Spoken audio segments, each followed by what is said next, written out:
Hi friends, welcome to cine view.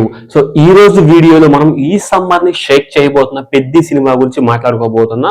ఈ cinema records ఎంత, break even ఎంత అవుతోంది, అసలు దీనికి టార్గెట్ ఎంత చేస్తే రీచ్ అవుతున్నాయి, దాని గురించి ఈ వీడియోలో మాట్లాడుకుందాం. సో మన సుకుమార్ రైటింగ్స్ అండ్ మన బుచ్చిబాబు రైటింగ్స్ మనందరికీ తెలిసిన విషయమే. అలాగే ఈ పెద్ద మూవీ అనేది ఒక ఎడిటింగ్ అంటే ఫస్ట్ హాఫ్ కంప్లీట్ అయింది, ఎడిటింగ్ ప్రాసెస్ కూడా కంప్లీట్ అయింది అన్నారు. దాని తర్వాత సుకుమార్ గారు కొన్ని మార్పులు చేర్పులు చేసిన తర్వాత ఫస్ట్ హాఫ్ వీడియో ఎడిటింగ్ అనేది కంప్లీట్ అయిందన్నారు. అలాగే సుకుమార్ రైటింగ్స్ అంటే సుకుమార్ స్క్రిప్ట్ కూడా కొంచెం దాంట్లో ఈ సుకుమార్ డైరెక్టర్ గారు కూడా యాడ్ చేశారనమాట. అక్కడక్కడ కొన్ని మార్పులు చేసిన తర్వాత ఫస్ట్ గ్లిమ్స్ అయితే రిలీజ్ చేశారు. ఫస్ట్ గ్లిమ్స్ రిలీజ్ చేసిన తర్వాత మాత్రం పెద్ద షాట్ ఉంటుంది కదా, బ్యాక్ షాట్, ఆ బ్యాక్ షాట్ తో అమాంతం హైప్ అయితే పెరిగిపోయింది. ఈ హైప్ పెరగడం ద్వారా ఓటీటీ ప్లాట్ఫామ్స్ కావచ్చు, లేకపోతే థియేటర్ యాజమాన్య డిస్ట్రిబ్యూటర్స్ కావచ్చు అనమాట, వీళ్ళందరూ కూడా అమాంతం హైప్ అయితే పెంచేశారు. ఈ హైప్ ఉండడం వల్ల ఇప్పుడు పెద్ద సినిమా క్లాష్ అనేది చాలా జరగబోతుంది అనమాట. పెద్ద సినిమా 3 మూవీస్ తో కంపేర్ చేసుకున్నా గానీ ఈ మూవీ అయితే దాదాపుగా చాలా కలెక్షన్స్ రికమెండ్ రాబట్టాల్సి ఉంటుంది అనమాట. 3 హీరోస్ ని దాటి వెళ్లాల్సి ఉంటుంది తెలుగు స్టేట్స్ లో. ఆ లెవెల్ అయితే కాంపిటీషన్ ఉందన్నమాట. ఇకపోతే మనకి రిలీజ్ డేట్ అనేది కొన్ని మార్పులు చేశారు, మీకు అందరికి తెలిసిన విషయమే. నిన్న పోస్టర్ అయితే రిలీజ్ చేశారు. అంతకుముందు మార్చిలో రాబోతుంది, ఇప్పుడు ఏప్రిల్ లాస్ట్ లో ఎండింగ్ లో రాబోతుంది అనమాట ఈ మూవీ అనేది. ఎందుకంటే ఫస్ట్ పవన్ కళ్యాణ్ గారు రాబోతున్నారు మార్చిలో. తర్వాత బాబాయ్ ఫస్ట్ బాబాయ్ తర్వాత అబ్బాయి అనమాట. అంటే ఫస్ట్ పవన్ కళ్యాణ్ గారు, next megastar global star Ram Charan గారు అయితే రాబోతున్నారు అనమాట ఈ ఏప్రిల్ 30కి అయితే.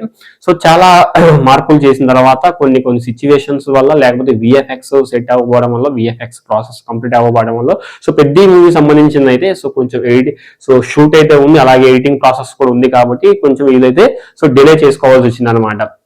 దానివల్ల షూటింగ్ డిలే అవ్వడం, కొన్ని ప్రాసెస్ ఉండడం వల్ల అయిపోయింది అనమాట. ఇకపోతే మన ట్రేడ్ వర్గాలు ఏమంటున్నాయంటే, సినీ ట్రేడ్ వర్గాలు అయితే ఈ మూవీ హైప్ అయితే చాలా అంటే చాలా ఎక్కువగా ఉంది. ఈ హైప్ లోని ఇప్పుడు వచ్చిన టార్గెట్ కలెక్షన్స్ అయితే 185 కోట్ల షేర్ అయితే రాబట్టింది ఇప్పటి వరకు కూడా. పలు డిస్ట్రిబ్యూటర్స్, పలు ప్లాట్ఫామ్స్ అయితే దీన్ని బై చేశాయి కాబట్టి వాళ్ళు ఏమంటే ట్రేడ్ సర్కిల్స్ వాళ్ళైతే 180 కోట్ల వరకు ఇప్పటి వరకే వచ్చింది. ఇకపోతే వాళ్ళు ఏం ఏమంటున్నారంటే రంగస్థలం, బిఫోర్ రంగస్థలం, ఆఫ్టర్ రంగస్థలం లాగా. రంగస్థలానికి వచ్చేసి దాదాపుగా 210 కోట్ల షేర్ అయితే రాబట్టింది అనమాట. దాని తర్వాత మనకి RRR వరల్డ్ వైడ్ గా చూసుకున్నట్టే RRR కూడా చాలా పెద్ద మొత్తంలో రాబట్టింది రామ్ చరణ్ గారి కెరియర్ లోనే.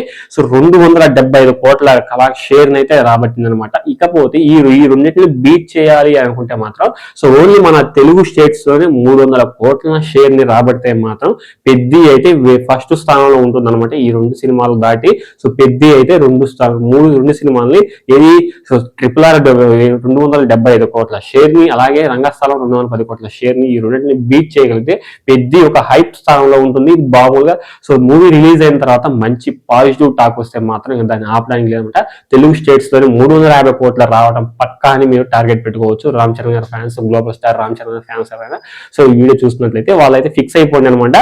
350 కోట్లు రావడం పక్కా వస్తే మాత్రం అది మాత్రం బీభత్సాన్ని సృష్టించిందంటే రామ్ చరణ్ గారి కెరియర్ లోనే ది బెస్ట్ మూవీగా నిలబోతుంది. అది కాక రామ్ చరణ్ గారు 2 టైప్స్ ఆఫ్ వేరియంట్స్ లో ఈ మూవీలో కనిపించబోతున్నారు. 2 టైప్స్ ఆఫ్ వేరియంట్స్ అంటే 2 లుక్స్ లో కనిపించబోతున్నారని అంటున్నంటే 2 టైప్స్ ఆఫ్ గేమ్స్ అయితే ఉంటాయి. ఒకటి ఏది క్రికెట్ మనందరూ తెలిసిన విషయం, ఇంకొకటి కుస్తీ పోటీలు ఉండబోతున్నాయని తెలుస్తుంది అనమాట నిన్న. ఆ యొక్క ఏది డార్క్నెస్ పోస్టర్ వదిలేరు కదా, ఆ పోస్టర్ చూసినట్టే చాలా మంది అదే అనుకుంటున్నారు కుస్తీ పోటీలు ఉండబోతున్నాయి అని. కుస్తీ పోటీ కూడా దీంట్లో ఈ యొక్క మూవీలో యాడ్ అవుతుంది. అలాగే చాలా మంది KGF టైప్ ఆఫ్ డార్క్నెస్ తీసుకుంటున్నారని అంటున్నారు. బట్ అంటే డార్క్నెస్ యాడ్ చేస్తే KGF థీమ్ అనుకుంటారా, బట్ అది క్రియేట్ అవుతూ ఉంది, బట్ అలా క్రియేట్ అవుతుందని అసలు అయితే కాదు. ఇంకొకటి స్పెషల్ గేమ్స్ అయితే ఉన్నాయండి అని చెప్తున్నారు. విలేజ్ బ్యాక్ డ్రాప్, అలాగే గేమ్స్ పరంగా ఉంటుంది. మంచి యాక్షన్ సీన్స్ ఎపిసోడ్ చాలా ఉంటాయి, మొన్న మాస్టర్ గారు చెప్పినట్టు. కానీ చాలా యాక్షన్ సీన్స్ ఉండబోతున్నాయని చెప్పారనమాట. నాకైతే 350 కోట్లు టార్గెట్ ఉంది. మీకు ఎంత టార్గెట్ ఉన్నది కింద కామెంట్ సెక్షన్ లో కామెంట్ చేయండి. రామ్ చరణ్ గారి పెద్ద మూవీ అప్డేట్స్ కోసం మన ఛానల్ తప్పకుండా సబ్స్క్రైబ్ చేసుకుని పక్కన ఉన్న బెల్ ఐకాన్ ట్యాబ్ చేసి ఆల్ మీద ట్యాబ్ చేసి నేను ఏ వీడియో పెట్టినా మీకు వెంటనే నోటిఫికేషన్ అయితే వచ్చేస్తుంది అనమాట. ఇది ఈ రోజు వీడియో. నెక్స్ట్ వీడియో కలుద్దాం. Until then thank you.